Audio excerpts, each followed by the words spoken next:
앞선 경기에서 6골을 얻어맞았던 토트넘이 이번에는 10골 이상 먹을 것이고, 손흥민은 리버풀 월드클래스 수비진에 완전히 꽁꽁 묶이며 아무것도 하지 못할 것이라 생각했다.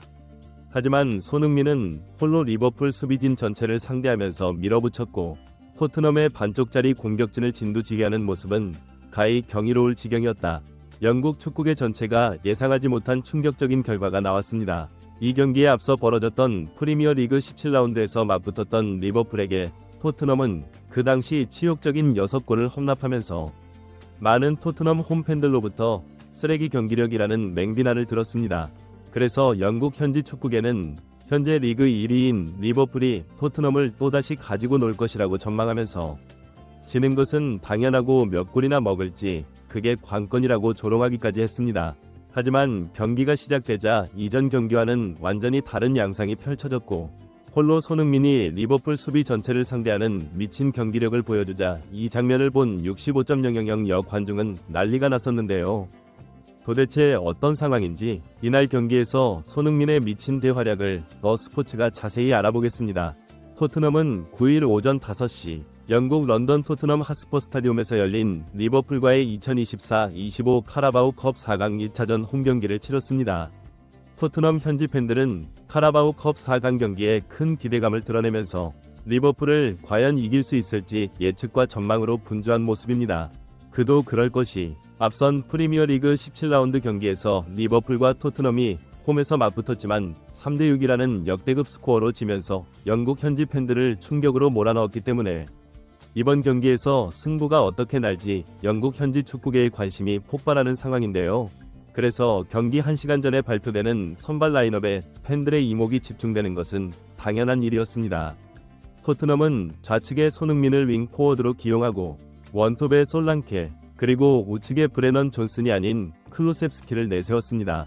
이 선발 라인업을 본 많은 축구팬들은 존슨이 오른쪽에 안 나오니 이 경기는 이겼다 고 존슨을 조롱하면서도, 하지만 클루셉스키가 오른쪽 윙어로 나오면 느려 터져서 공을 끌다가 다 빼앗기는데 오른쪽에 교체할 선수가 없어 울며 겨자 먹기로 차악을 선택해야 하는 게 암담할 따름이다 라고 한숨을 쉬었습니다. 그러나 이런 팬들의 우려에 한 줄기 빛이 보이기 시작했는데요. 그것은 바로 교체 명단에 양민혁 선수의 이름이 올라있어 많은 팬들의 두 눈을 의심케 했기 때문입니다. 영국 현지 축구계는 양민혁에 대해 의혹의 눈초리를 보내면서 양민혁은 21세 이하 유스팀에서 뛰게 될 것이다. 아직 1군에서 뛸 수준이 아니다 라고 내려치기를 하면서 확실한 정감을 데려오지 않은 토트넘은 대가를 치르게 될 것이다 라는 냉철한 비판을 가했는데요. 많은 축구팬들은 양민혁이 오른쪽에 교체로 나오고 손흥민이 왼쪽에서 뛰는 모습을 상상만 해도 정말 가슴이 벅차오른다 고 말하면서 이 경기에서 양민혁의 데뷔전을 꼭 보고 싶다라는 기대감을 드러내기 시작했습니다. 이날 선발 라인업에서 눈에 띄는 또 다른 명단은 바로 골키퍼 킨스키의 데뷔라는 것이었는데요. 그는 체코 국적을 가진 21세의 어린 골키퍼입니다. 이가 부드럽고 선방 능력이 뛰어나 현재 발목 부상으로 아웃된 비카리오를 완벽하게 대체할 뿐만 아니라 경쟁 관계에서 주전 자리도 위협할 수 있는 선수라는 것이 영국 축구 매체들의 분석입니다. 경기가 시작되자 토트넘의 우승을 간절히 바라며 경기장을 찾은 65.000여 토트넘 홈팬들은 프리미어리그 17라운드에서 6골을 얻어맞으며 졌던 악몽을 떠올리기 시작했습니다. 하지만 손흥민이 토트넘 최전방에서 리버풀 수비진들을 휘젓기 시작하자 이 광경을 지켜본 6만 5천여 홈팬들은 손흥민의 이름을 부르며 열광하기 시작했습니다. 손흥민은 전반 5분경 코너킥에서 흘러나온 공을 왼발로 논스톱 슈팅을 했지만 이것이 약간 빗맞으면서 흐르고 이것이 솔랑케에게 연결되어 순간적인 움직임으로 솔랑케가 방향을 바꿔놓지만 리버풀의 알리송 골키퍼의 선방에 막혀 골로 연결되지 못합니다. 손흥민은 이어 전반 21분경에는 왼쪽을 돌파해 중앙으로 쇄도하는 솔랑케를 보고 왼발 컷백을 정확하게 내주지만 이것을 솔랑케가 또다시 놓치면서 경기장을 찾은 65.000여 팬들의 탄식을 자아내게 했습니다. 손흥민은 좌측에서 중앙으로 이동해 공을 받아 좌측으로 침투하는 클루셉스키에게 킬패스를 넣어줘 결정적 찬스를 맞이하지만 클루셉스키의 부정확한 크로스로 역시 골로 연결되지 못합니다. 엎친 데 덮친 격으로 선발 출전한 벤탄쿠르가 부상으로 빠지면서 브레넌 존슨이 들어오고 클루셉스키가 중앙 공격형 미드필더로 내려가면서 우측 공격 라인 자체가 완전히 죽어버리는 최악의 상태를 맞이하는데요.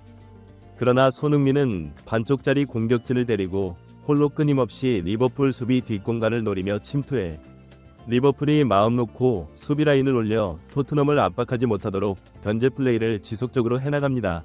이 장면을 본 일부 팬들은 손흥민이 이번 시즌 골이나 어시스트가 없다고 폼이 죽었다는 사람들은 경기를 안 보는 것 같다고 말하면서 혼자 리버풀 수비 뒷공간을 저런 식으로 침투하면서 리버풀 수비 라인 전체를 혼자 끌어내리는데 손흥민이 저 플레이를 하기 때문에 리버풀이 마음 놓고 수비 라인을 끌어올려서 토트넘을 타격하지 못하는 것이다 라고 말하면서 축구를 못 들은 저 플레이가 가진 의미를 모른다 고 조롱했습니다.